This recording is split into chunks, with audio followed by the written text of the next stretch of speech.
மரியாதை ராமனும் 3 கேள்விகளும் மரியாதை ராமனின் அறிவை பற்றியும் அவரது உன்னதமான சாதுரியமான பேச்சை பற்றியும் உலகம் முழுவதும் பேச்சாய் இருந்துச்சு.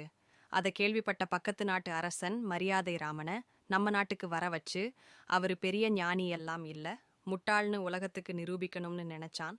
அதனால மரியாதை ராமனை தன்னோட அரண்மனைக்கு வர சொல்லி கடிதம் ஒன்று அனுப்புனான். அந்த கடிதத்துல நீங்க பெரிய அறிவாளின்னு உங்க நாட்டுல வேணா சொல்லிக்கிடலாம்.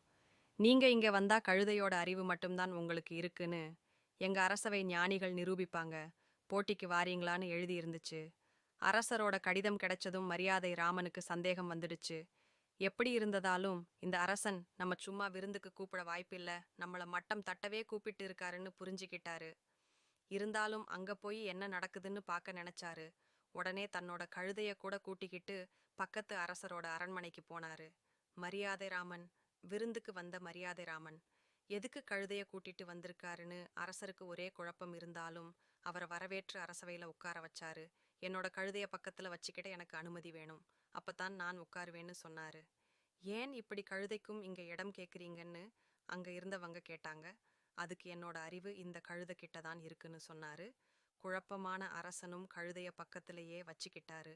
அப்ப ஒரு அறிஞர் எழுந்திருச்சு இந்த உலகத்திலேயே உயர்வானது எதுன்னு கேட்டாரு. அதுக்கு மரியாதை ராமன் சொன்னாரு, இந்த உலகத்திலேயே உயர்வானது என்னோட கழுதையோட வேர்வைதான்னு சொன்னாரு. மரியாதை ராமனோட பதில கேட்டு எல்லாருக்கும் குழப்பம் வந்துடுச்சு.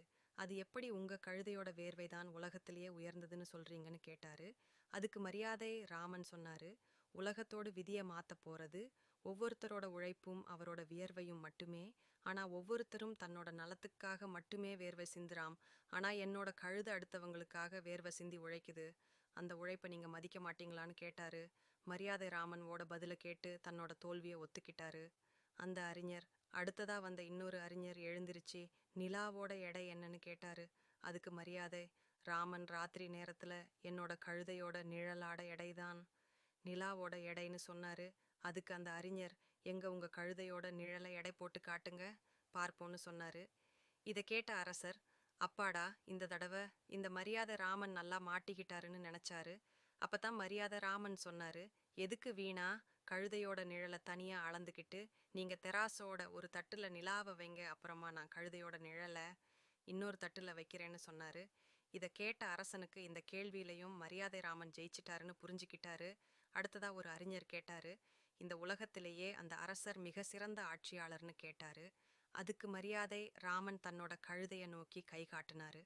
உடனே அங்க இருந்த எல்லாரும் கோபத்துல எழுந்து நிக்க ஆரம்பிச்சிட்டாங்க. நீங்க எங்களோட அரசர் வேணும்னே கோபப்படுத்துற மாதிரி பதில் சொல்லறீங்க, அது எப்படி இந்த கழுதைதான் நல்ல ஆட்சியாளர்னு சொல்றீங்கன்னு கேட்டாங்க. அதுக்கு மரியாதை ராமன் சொன்னாரு, இந்த உலகத்துல இருக்கிற ஆட்சியாளர்கள் எல்லாம் அடுத்தவங்களை ஆட்சி செஞ்சு பெரிய ஆட்சியாளர்களா இருக்காங்க. என்னோட கழுது அப்படி இல்ல, அது தன்னையே ஆட்சி செஞ்சுக்கிட்டு இருக்கு. உதாரணத்துக்கு பொதி சுமந்துக்கிட்டு போகும்போது கால் வலிக்குதுன்னு கீழே உட்காந்துருச்சுன்னா எந்த அரசர் வந்து முயற்சி செஞ்சாலும் அதை எழுப்ப முடியாது. ஆனா தன்னைதானே ஆட்சி செய்யற என்னோட கழுத நினைச்சா மட்டுமே அது முடியும்னு சொன்னாரு. அப்பத்தான் அந்த அரசருக்கு புரிஞ்சது, மரியாதை ராமன கழுதையோட ஒப்பிட்டு கடிதம் அனுப்பிச்சதால ஒவ்வொரு கேள்விக்கும் கழுதையவே முன்னிறுத்தி தன்னை அசிங்கப்படுத்துறாருன்னு புரிஞ்சுக்கிட்டாரு. இருந்தாலும் அவருக்கு மரியாதை ராமன் மேல கோபம் வர்றதுக்கு பதிலா மதிப்பே உயர்ந்துச்சு. அதனால் மரியாதை ராமன் கிட்ட மன்னிப்பு கேட்டு நிறைய பரிசு பொருட்களும் கொடுத்து அவரை ஊருக்கு அனுப்பி வச்சாரு.